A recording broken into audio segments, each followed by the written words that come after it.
Hare Krishna.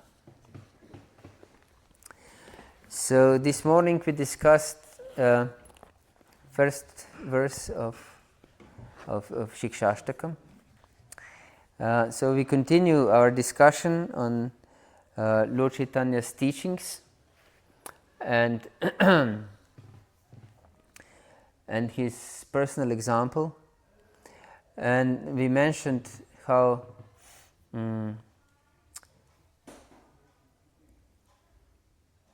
the chanting of the holy name is cleansing our heart. And Lord Chaitanya exhibited how to cleanse the temple of our heart by his personal example. When there was a chariot festival or Ratayatra in Puri, in Jagannath Puri. Before that festival occurred, he organized the cleansing of the Gundicha temple, and he ordered for buckets and brooms to be brought for devotees, and they brought 100 new buckets and 100 also brooms for devotees. And he extremely enthusiastically started to cleanse the temple of Gundicha, Lord Chaitanya.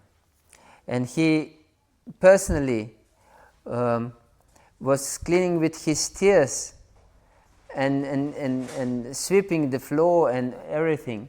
First they went with sweeping all the places in the temple, and they collected all the dust and stones and everything that was there, and grass that were in the temple, and they throw it out. And Lord Chaitanya said that the enthusiasm is shown by how big pile of this dust of this rubbish is gathered. And he gathered his own pile, and all the devotees together they piled the second one, and his pile was the biggest, bigger than those of the devotees combined together. Such was his enthusiasm. And they dusted or swept the temple twice. They swept the temple twice, yes, to clean it completely and thoroughly. And then they washed it. They were bringing buckets and buckets of water from the sea, from the ocean, and they were throwing this water all over the place, even on the ceilings and on walls and everywhere, and thus cleansing the temple very thoroughly. And Lord Chaitanya is teaching us how to cleanse our heart, basically, by this example. So in this dust and other rubbish is compared to our anarthas in the heart. And unlimited anarthas, we can say. Lord Chaitanya was cleaning again and again and again, and still collected some dust. And after sweeping, he started to wash the temple. So it's also, if we want to invite the Lord in the temple of our heart, we also have to undergo such cleaning process. And the cleaning process, of course, is chanting of Lord's holy name. Yes. But we shouldn't expect that all anarthas and all unwanted things will be thrown out just immediately. So it is we need some work to do. Yes. Yes. So we should follow the example that Lord Chaitanya gave us, and be patient in our endeavor. And this will be discussed in the third verse more specifically.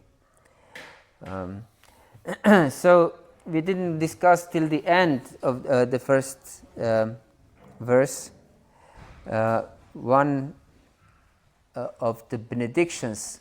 There are 7 benedictions of chanting of the holy name.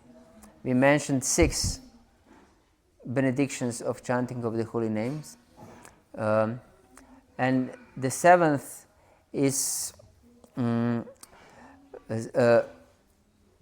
Sarvatma Snapanam. That means the cleansing of our Atma, of our soul, of our self. Atma means self, soul. That means what we identify with. And of course, we discussed this identification in the morning. So this cleansing of our identification means that we now understand that we are Krishna's servants. Yes. Jivara Swarupa Hoy Krishna Nitya Das. That we are always the servant. And that we are not anything of this material world. Not women or not men, not old or young or anything like this. Or Hindu or Muslim or Hare Krishna.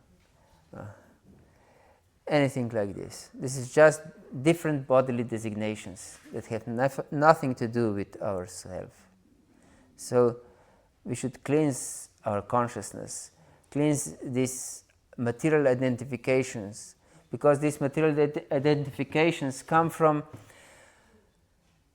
the desire for existence. But this existence, of course, because of our conditioning, is projected to material nature, to our body, to our mind, to our relationships, different kinds of relationships with our family, with our friends, with our fellow citizens, and so on. And relationship with our culture, with our language, with our habits, and so on. So this should be cleansed, everything. Yes. Sarvatma Snapanam. Yes. And this holy name has the power to completely cleanse our heart. Yes. And of course, this is the glory of the holy name. Param Vijayate Shri Krishna Sankirtanam. Yes. It's the glory of the holy name. It's the only means, as we explained in the morning, in Kali Yuga, to achieve any goal, and especially to achieve perfection in spiritual life, to develop love of God. Yes. Okay, so now we'll go to the second verse. Nam namakari bahuda nija sarva shaktis tatarpate nayumetak smaranena kala. Etadrishi tava kripa bhagavan mamapi durdaya midrisha mihajanina anuragaha. Yeah. And I will read the translation. My Lord, O Supreme Personality of Godhead, in your holy name there is all good fortune for the living entity, and therefore you have many names such as Krishna and Govinda, by which you expand yourself. You have invested all your potencies in those names, and there are no hard and fast rules for remembering them. My dear Lord, although you bestow such mercy upon the fallen conditioned souls, by liberally teaching your holy names, I am so unfortunate that I commit offenses while chanting the holy name, and therefore I do not achieve attachment for chanting. This verse is extremely important. Nam namakari bahuda nija sarva shaktis. We discussed how Lord's holy name is not different from the Lord, and has all different potencies. And these potencies, of course, we are one of these potencies also. We know from Srimad Bhagavatam, from the very beginning of Srimad Bhagavatam, in the second chapter of first canto, it said, Vadanti tat tattva vidas tattvam yajnanam advayam brahmati paramatmati bhagavan iti shabdati. That is one non-dual consciousness, non-dual existence. So one absolute only exists, and it is manifest in three features as Brahman, Paramatma, and Bhagavan. Yes, and all Shaktis, all different potencies are existing within this absolute reality. And there are many different potencies, and of course then they can be grouped together in Bahiranga Shakti, external potency, Antaranga Shakti, or internal potency, and Tatashta Shakti, or marginal potency. Yes. But besides these potencies that we usually cite like this, there are also some power invested in the holy name, which is very interesting. And here, before we'll discuss this, in Prabhupada's translation, we see that Prabhupada mentions, although in the verse itself there are no mentioned specific names, but Prabhupada translates as that you have many names such as Krishna or Govinda. And this is very important. Why he mentions this? Because we have different names of God, and there are Mukhya names or Mukhya Nama, or principal names, and Gona Nama are secondary names. And this Mukhya Nama, or principal names, there are two kinds of Mukhya Nama. And these are Madhurya Nama, or sweet names, and Aishwarya Nama, or names which reveal the Lord's glory and supremacy and so on, opulence. Yes. So Krishna is, of course, Madhurya Nama. Means can be presented also in Aishwarya, but depends on our meditation, actually. Depends on our meditation. And Govinda is, of course, his one of his sweet names in Vrindavan. So, and these transcendental names, or Mukhya Nama, have all different potencies. But Gona Nama, which are the Lord or God and so on, or Ishvara, which are connected to this material world, they have limited potencies. Yes. They cannot give us prema, bhakti. Yes, pure love of God. They can give us understanding that the Lord is Supreme Master, and they can invoke some awe and reverence in our heart, but they cannot awaken sweet relationship with the Lord. But this is the potency of Gaunanama, of Lord Principal Names. So there are Shaktis, special Shaktis also in the holy name, and we will discuss these Shaktis. First Shakti that is mentioned in the commentary of Bhaktivinoda Thakur is that holy name destroys all sin, all different kinds of sin. Yes, and this is shown in Srimad Bhagavatam in the story of Ajamila.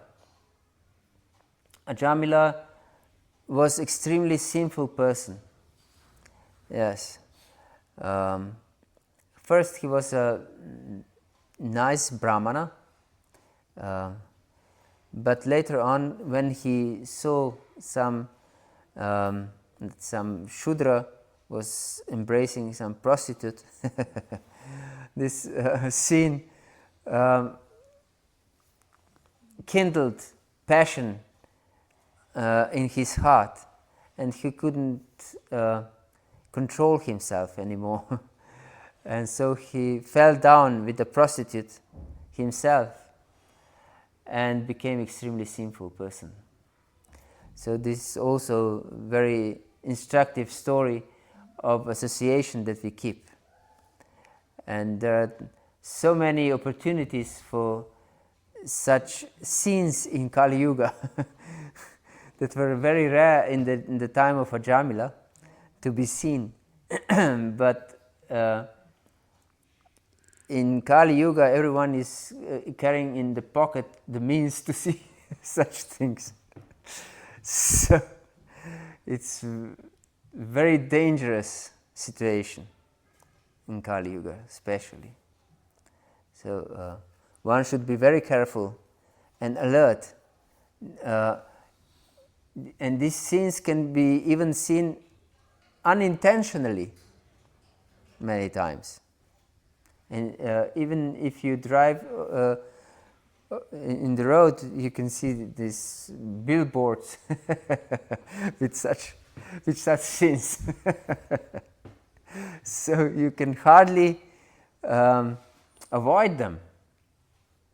Even if you try very hard, you can hardly avoid them. So yes, and he sinned severely. Jamila for his whole life actually. But when he was calling his son at the time of death, he was delivered from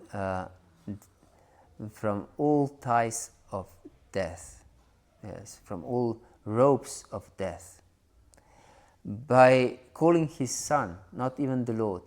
But it happened that his son was named Narayana, one of the Lord's holy names. And even though he was not calling the Lord Narayana, he was calling his son, which was named Narayana. This was Namabhas. It's not even the holy name itself, but was semblance of the holy name. But even Namabhas has the power to destroy more sins that one is able to commit. And this is not because the holy name is transcendental, it's not limited by time. That means the whole sins all together from our past, present and future. Yes. One name. One Namabhas, not one name, one Namabhas has this power. Yes. So, and this is exemplified in this story. Tasmat sankirtanam Vishnum Jagan Mangalamahasam Mahatam Apikauraya Vidaikantika Nishkritam. It is mentioned in 6th canto of Srimad Bhagavatam that one should therefore engage in chanting of the holy name, which is ultimate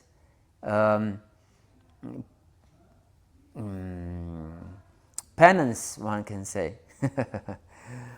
It's beyond penance, but purifies heart completely of all sins. And we can see that Ajamila was immediately saved also from his karmic reaction, because it was a time for his death, but he didn't die. Actually, he was saved by Vishnu Dutas, and then he received opportunity to develop love for Krishna, and he immediately left his home and went to Haridwar, and there engaged in full Krishna consciousness in the process. So this is one of the Shaktis. I see the time is flying by, so we cannot go deep, or we can go deep but not state all the Shaktis that are mentioned by Bhaktivinoda Thakur. Then next Shakti of the holy name is to elevate one above the highest material levels, because it has the power to elevate one beyond this nature on the transcendental platform. So one who is dedicated to chanting of the holy name, he is above all highest personalities of this world. Yes, and this is mentioned in the 7th canto. Viprad Vishad Gunayutata Ravinda Naba Pada Ravinda Vimukat Swapacham Varishtam Manyeta Tartita Mano Varchanehi Tarta Pranam to what is?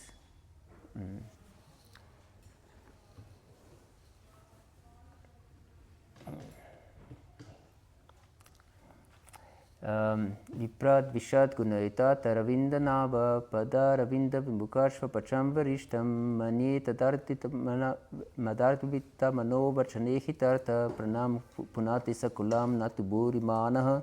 Yes, he is able to cleanse his whole dynasty, or we can say, even if one is Shvapacha, he has no dynasty, then this is dog eater, but still, he can purify his whole family lineage.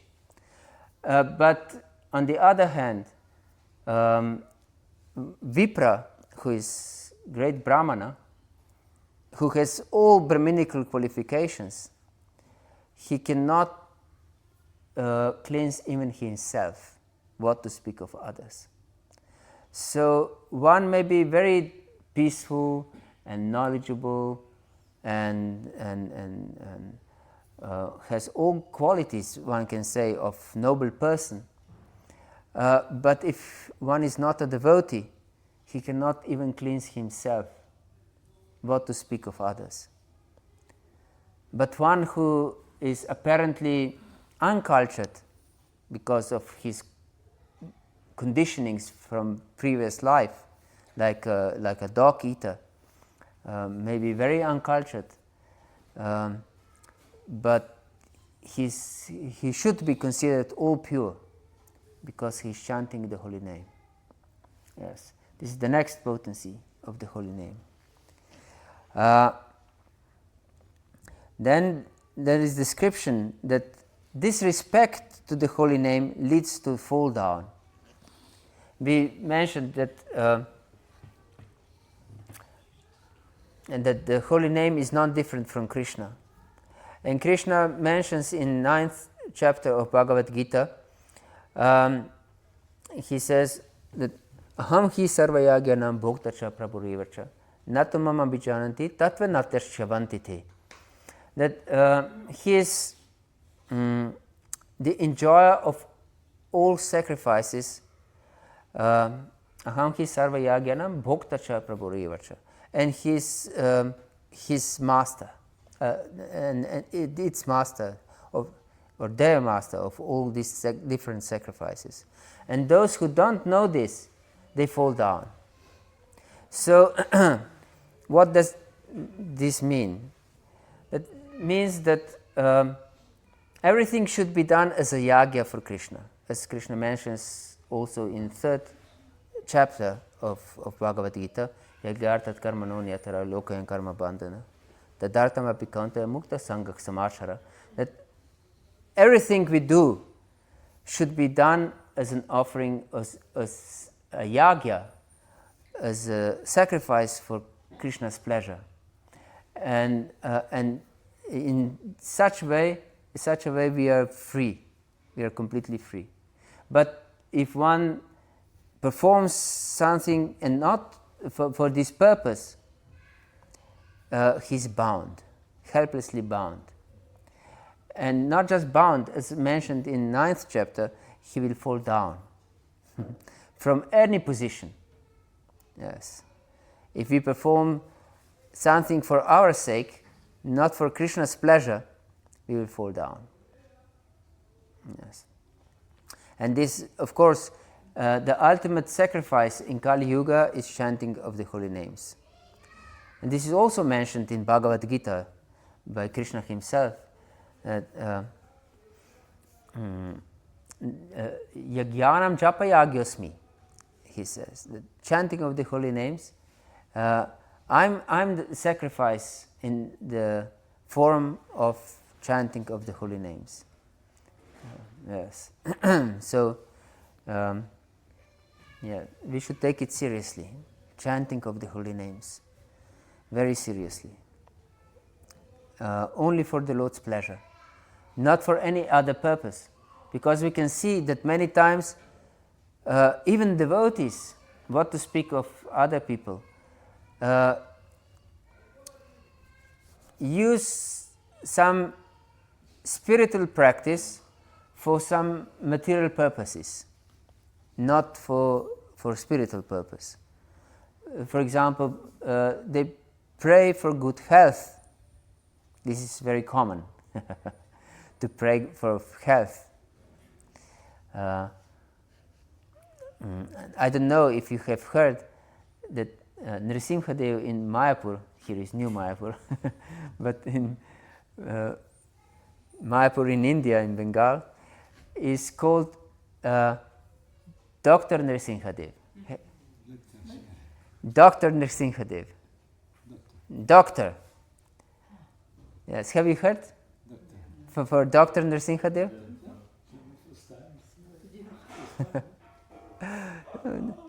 Yes. He is called Dr. Nrsimhadev because many devotees are paying for yagyas for Nrsimhadev for health. And because Nrsimhadev is very merciful, these yagyas are many times successful in healing the different illnesses. But by this process we can become healed, but we will not develop love for Krishna. Yes. So this is very important to understand. Not to use the holy name for such purposes, material purposes, or for good family relationships, or good grades in school, or better job, and so on and so forth. Yes, because we are prone to pray for such things if we are pious, and devotees, of course, are pious, most pious. But if we pray in such a way, we'll never develop our goal. Yes. Because what these prayers mean, they mean that we are very much attached to our material existence, and that we are afraid of losing our material existence. Yes. We are not willing to lose material existence. But spiritual life actually means losing our material existence. What else? Yes. Nothing else but losing material existence. Yes. Hare Krishna. So, therefore, Rupa Goswami warns everyone, if you are attached to your family and friends, don't go to Keshigat. Because there is Krishna standing in his threefold bending form, and you will forget all about your family and friends in this world. So you will lose your material existence, so don't go to Keshigat. Yes. There is a danger to see Krishna there. Yes. So, the next potency of the holy name is that its most effective activity or process, we can say, both for sadhakas and siddhas, for those who are trying to become perfect and also for those who are perfect already. Yes. It is mentioned in the second canto of Srimad Bhagavatam. Etan nirvidyamananam ichattamakutopoyam yoginach nripanirmitam harer namanukirtanam. That the holy name is the best process for all, for those who are without material desires, for those who are full of material desires, and for those who are afraid of different sufferings in this material world. Yes. Akutobhayam is delivering us from all fear. And yes, nirvidyamananam, those who are completely without any material desires. So these people who are completely without material desires, they are perfect. But still, Harer Namanukirtanam is the best process for them. And also for those who are praying for health and family members and so on, and wealth and fame and glory. Yes. Also for those, the chanting of the holy name is the best process. Yes. Okay.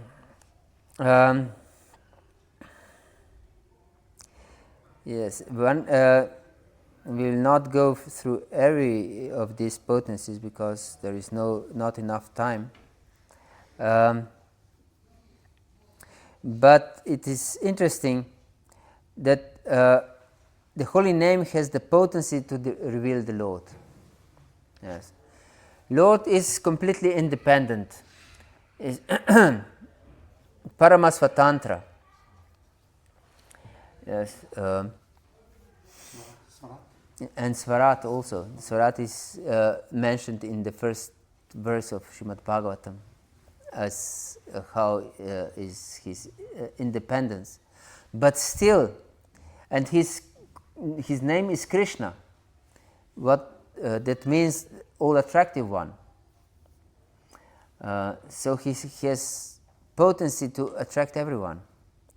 But bhakti and chanting of the holy name is one of the processes of bhakti. Most potent process of bhakti is Śrī Krishna Akarshini. That means that he has a potency to attract the most attractive one. The all attractive one, not just most attractive one, the all attractive one. So what does this mean? That is more potent than the Lord himself, has more power, because the Lord is the one who attracts everything. Yes, has this power. But bhakti has the power to attract him. Yes. So he's defeated by bhakti. And therefore he doesn't want to give bhakti so easily. Yes. And it's mentioned in 5th canto of Srimad Bhagavatam, Muktim dadate karhishit mana bhakti-yoga. I can give easily mukti, but not bhakti. So this shows how rare and precious is bhakti and chanting of the holy names. So we should take it extremely seriously, and not chanting just to finish our rounds. If we chant just to finish our rounds will be finished.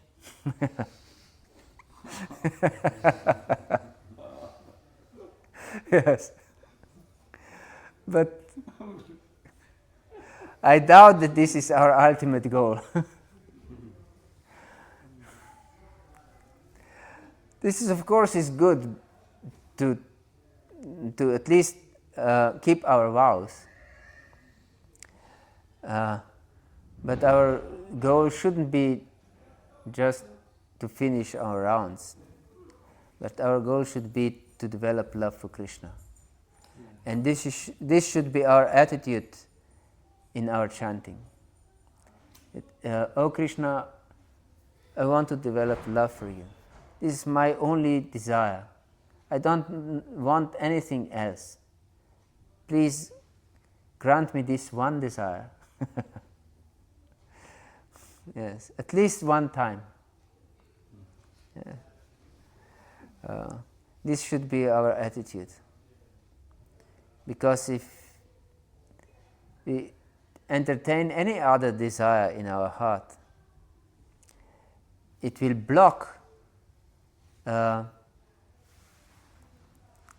this relationship with Krishna, this genuine heart-by-heart relationship. It is mentioned by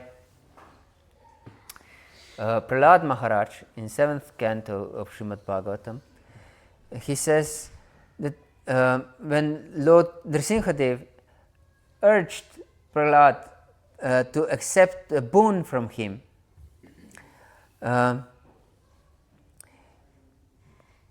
Prahlad didn't want to ask for anything, but Lord Nrsimhadev again and again asked Prahlad to accept a boon. And then Prahlad said that this is Vanik mentality. If I would ask anything from you, this would be Vanik mentality. And Vanik is what? Business. Business, yes. It's merchant. Vanik is merchant, yes.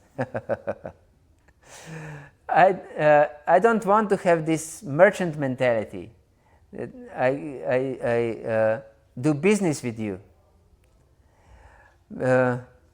Because if I would ask for anything from you, that would mean that I perform service to get something from you. So this is business deal. I do this and expect this.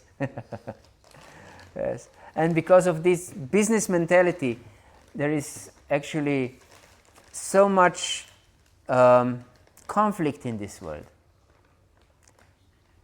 Even conflict between husbands and wives, and children and parents, because one is considering, I'm putting so much in the relationship, and so I expect so much in return. Yes. And this is business deal, actually. Yes. And therefore, there are many instances that they write a premarital contract, like ordinary business deal, to write a contract. Yes. But this is actually mutual exploitation. Business deal means mutual exploitation. I allow you, what business deal means, what contract means. I allow you to exploit me to this degree if you allow me to exploit you to this certain degree. And if I get the feeling that I'm exploited more, that I can exploit you, then the business deal is broken.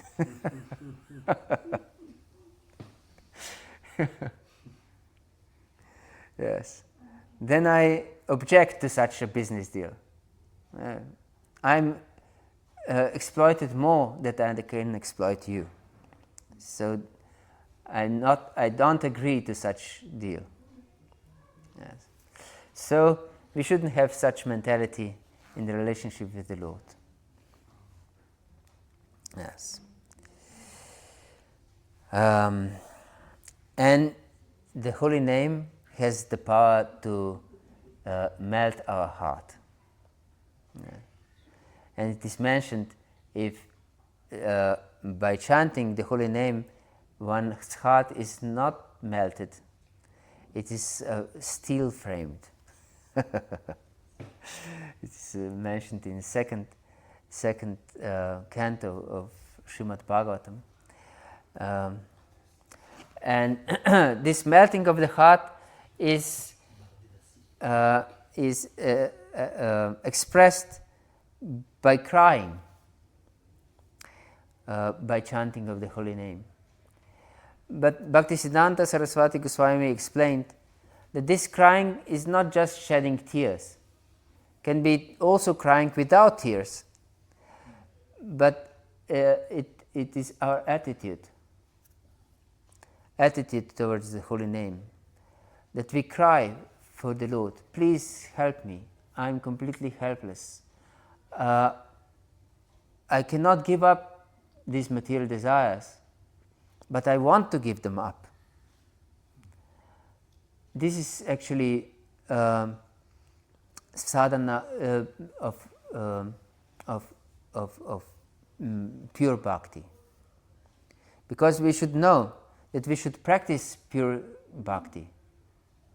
One can ask, how can I engage in pure bhakti sadhana if I'm impure? Isn't a valid question? Yes.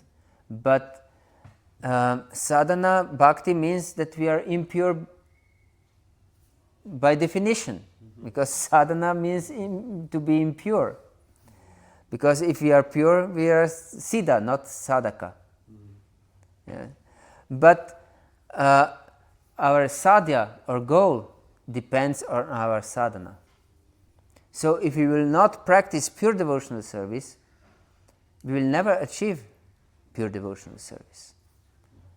So, and pure devotional service is defined as anya bilashita shunyam jnana karmadya navritam anukulena krishna anushilanam bhaktir uttama.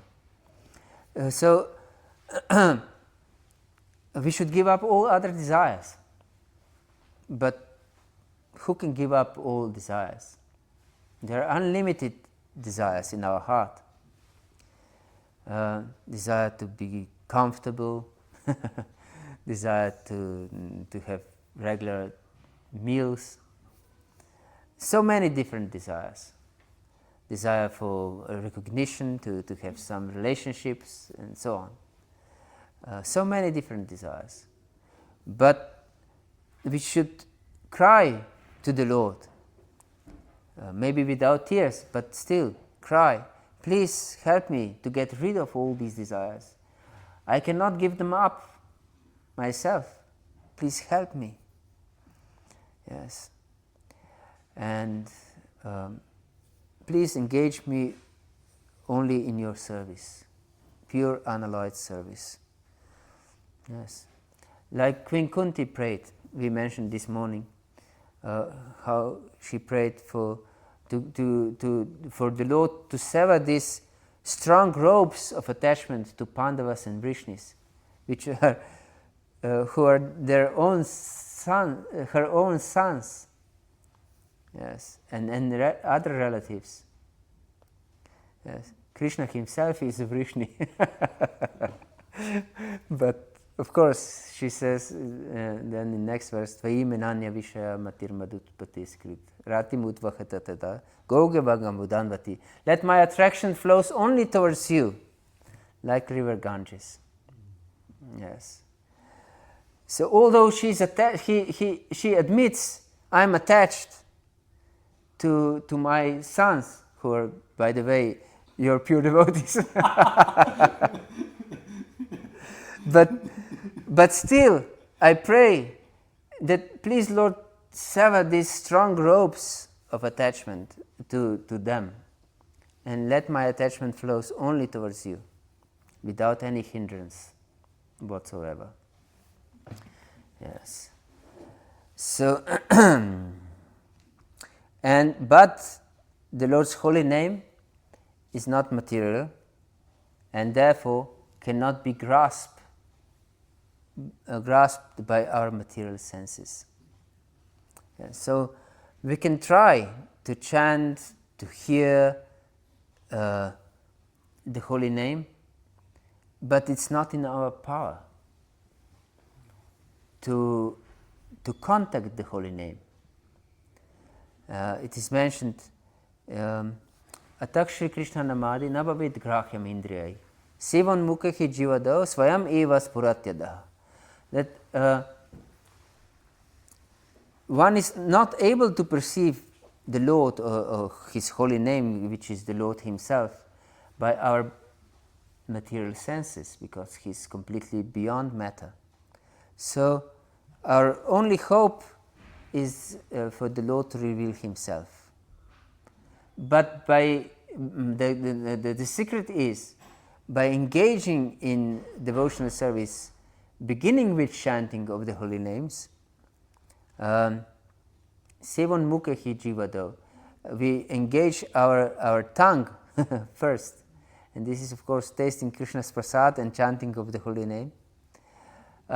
He Himself reveals to ourselves. Yeah. Swayam Eva. Eva means certainly, and Swayam, He Himself reveals Himself to ourselves. Okay, we'll stop here because it's time. We didn't finish the second verse. We'll continue tomorrow morning. Is there any question or comment or doubt?